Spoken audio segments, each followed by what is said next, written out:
If you're in the market for a C-segment 3-row SUV, you're not exactly spoiled for choice. You have options like the Nissan X-Trail, Mazda CX-8, Volkswagen Tiguan Allspace, and this Peugeot 5008. It's locally assembled here in Malaysia, wearing the latest facelift guise, and now distributed by Burma's Auto Alliance. So in today's video, I'm going to help you decide whether is this 184,000 ringgit French SUV the perfect car for you.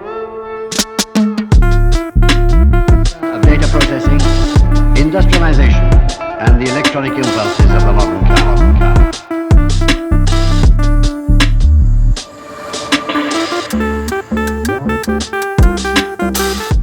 Hello everybody, this is Adrian for WapCar.my and I'm all about the details. The 5008 is essentially a longer 3-row version of the 3008. They both ride on the same EMP2 platform, uses the same 1.6 litre turbo petrol engine, as well as a similar design language. The only difference here is that the 5008 measures 110mm longer in terms of wheelbase to accommodate the extra third-row passengers. From the front, you can't really tell the two models apart because it uses the same integrated front grille, the updated headlamp clusters, 18-inch alloys, roof rails, as well as the chrome side mirror caps. If you want to tell the difference, you have to notice on the hood emblem right here, it says 5008 instead of 3008. Over to the side and rear profile is where you see the difference of the 5008 and 3008 a little bit more clearly. First up, it gets slightly longer doors on the 5008, as well as an elongated C-pillar right here. On the 3008, the rake is a little bit more aggressive, but because to accommodate the extra third row passengers, this one here has that kind of MPV wagon-like design, the extension right here, and it frees up a lot more headroom for the third row passengers. The 5008 is equipped with a hands-free powered tailgate, so you just do a kicking motion with the keys in your pocket, and then it opens up. With all 3 rows up, you can see that there's actually not too much space to put your stuff, probably just a little small backpack. If you want to fold the third row seats down, things can get a little bit complicated. Okay, so first up, this is where the rear parcel shelf is at, for you to hide and store away your items. And then if you want to fold the rear seats down, the third row seats, you have to open it up.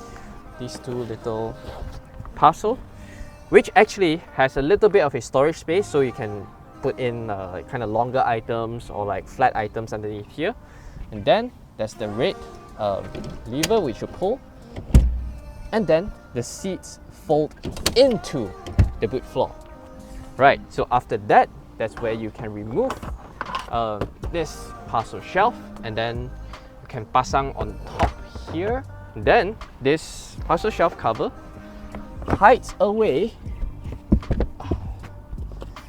the folded third row seats, and then you get a massive space for all your luggages.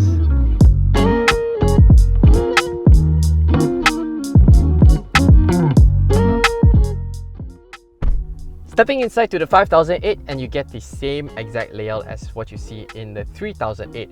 So first up, of course, is the famed Peugeot iCockpit, whereby it has a heads-up instrument cluster. Now, it might get intimidating at first for first-timer in the Peugeot brand, but once you get in and you adjust it correctly, it feels very intuitive.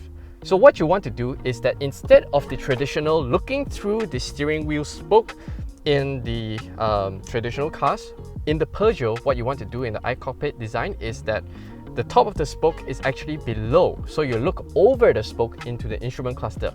Now, at first, it might be a little bit weird because it feels like you're driving in an arcade machine, but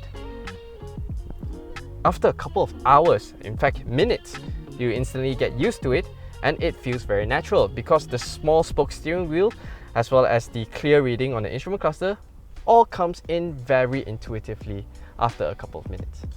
I like how the entire cabin architecture is quite driver focused because everything is just angled ever so slightly towards the driver on the air vents, the display right here, all the touch control buttons.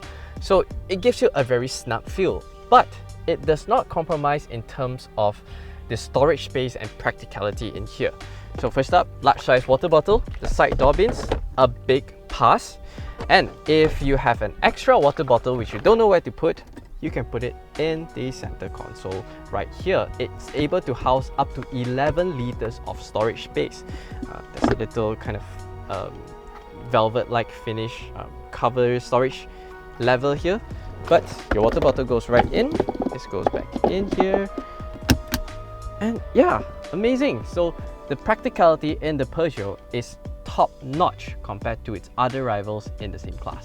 Seated into the back of the 5008, the middle row bench has a sliding function. So if I slide it all the way forwards, now I have the front seat adjusted to my usual driving position, and I'm 175 cm tall. And look, I have about 1 and a bit tennis balls worth of knee room. It's fantastic, even with the seats all the way forwards. And underneath here, I'm able to slot my feet underneath the front seat, so I can get a very comfortable seating position. And over here, there's no major center tunnel hump, so the middle row passengers can also be quite comfortable.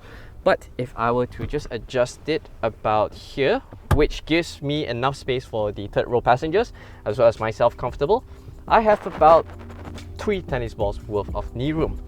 Right, amenities in here include 2 back pockets, rear climate control where I am able to adjust the fan speed, as well as a USB charging port.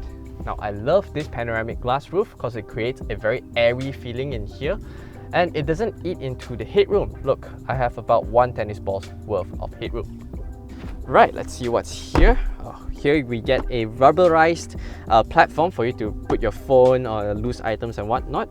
And over here, you get 2 cup holders. Yeah, I think this is a very spacious, comfortable middle row seat. Now, hopping into the third row seats, you can pull the lever here, and then the middle row seats does like a sliding forward motion. So you have to push the seats forwards a little bit, and then you can just hop into the third row seats. If I just pull it back down, and it snaps back into place. Alright, so few things to note. As an adult, there's plenty of space in the footwell, and I can comfortably really slot my feet underneath the middle row seats. Quite a comfortable seating position. Although this seat right here is a little bit tiny, so I don't get enough support over on my thighs. But in terms of knee room, it's sufficient. I can always have the middle row passengers move slightly forwards, and then I can get a little bit more space. For long distance trips, the third row seats are better suited for children. Adults would feel a little bit claustrophobic, and the seat's recline angle can't be adjusted to your liking. Because the 5008 is essentially a stretch version of the 3008, so the two cars drive quite similarly. Now, Peugeots in general, they all offer quite decent ride and handling qualities, and in modern Peugeots, they all have a soft, plush ride, yet with nimble and sharp handling characteristics, and these qualities are also found in this large 3-row 5008. With the 110mm stretch wheelbase compared to the 3008, the 5008 irons out the undulations much better, giving you that nice, wafty ride. Through the bends, it's not clumsy at all. You can dive into corners very confidently, whilst giving you nice, sharp, accurate feedback through the steering wheel. And speaking of steering wheels, this small diameter steering wheel as well as quick steering ratio, it just offers a very satisfying driving experience when you're handling this 5008. It doesn't at all feel like a large size SUV. It gives you the impression of a very nimble SUV, and I think among its class rivals, this 5008 offers the sharpest driving experience. This 1.6 litre turbocharged petrol engine offers 165 horsepower, 240 Nm of torque paired to a 6-speed automatic transmission. And I have to say, this is a very smooth, refined operator. Offers decent performance. You definitely have no issues pulling away on the highway. And based on our WapCar 0 to 100 test, we've clocked 10.4 seconds in this 5008. Although not the quickest, but the 5008 is the quietest cabin in its class. Based on our WapCar NVH test at 110 km per hour, we managed about 65 decibels, and that is without offering double glazed front windows. So this is a very quiet, very refined cabin. You don't hear the exterior noise, rolling noise. Engine note is also kept at a minimal. Perhaps the only shortcoming in the 5008 is the lack of ADAS suite. It only gets blind spot monitoring as well as lane departure warning. However, do note that you have to step up to the CX-8 high variants, which starts from about 190,000 ringgit, to get the full suite of ADAS. The 5008 I feel is a very dynamic SUV. It not only has fantastic driving dynamics, it looks great, and it makes you feel very, very good. It's the kind of cars that will appeal to people who can get behind the French romanticism, quirkiness, something that makes them feel special. And now, being special doesn't come at a large cost, because the 5008 is backed by a 5-year warranty, and Burma's Auto Alliance is also offering this car with 5 years free maintenance. So overall, this is a package for somebody who's looking for a spacious, comfortable, refined, and different SUV. This is the car for you. But let me know in the comment section below, between this and other 3-row SUVs, which would be your pick. As always, thanks for watching. We hope you enjoyed this video. Make sure to subscribe to our YouTube channel for more videos like this.